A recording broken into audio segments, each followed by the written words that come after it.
Hi, I'm Kelly Yang and welcome to KYP. So let's say you're walking down the street and you see a money van crash. All of a sudden you're standing in the middle of a giant cloud of money. Do you stop and pick up as much cash as you can, or do you keep walking?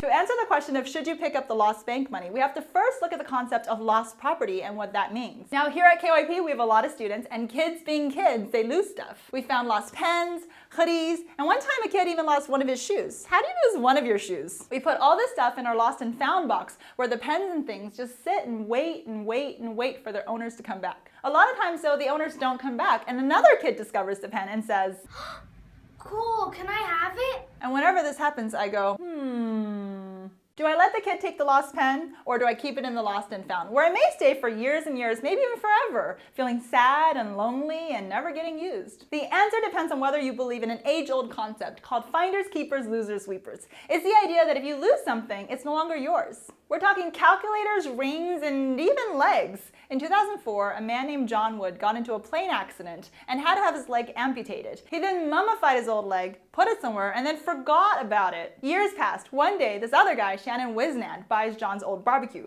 The barbecue happened to be where John was storing his old mummified leg all these years, which is a weird place to keep a mummified leg. Wisnand opens up the barbecue, finds the mummified leg, and he's like, "Yes, just what I've always wanted, a mummified leg!" When John heard that, he was like, "No!" Thus began a long, drawn-out custody battle over whom the leg belongs to, with Wood saying, "Give it back, it's my leg," and Wisnand saying, "So, if you liked it so much, you should have kept an eye on it." He's got a point there, and in fact, that's exactly what the finders keepers rule does. It encourages people to take care of their property, maximizing utility should anything ever get lost. Better that the pen or the leg get used by somebody than nobody at all. Now, over the years, the idea of finders keepers has shaped many laws today, including adverse possession. Did you know that if you find a house that's empty and you start living there, then after 10 years, you get to keep it? What? Okay, that's it. I'm totally doing that. Last year, a man in northeast London got a 400,000-pound house for free because he'd been living there for 10 years. Although he first started living in the house illegally, otherwise known as squatting, the UK, like many other countries, allows squatters to legally own their houses that they've been squatting in if the lawful owner does not return for some time, in this case, 10 years. Now, a lot of people, when they hear this, go, whoa, whoa, whoa, hang on a minute. Why are we encouraging people who squat houses? Aren't we just encouraging trespassing? The rule should be changed to finders,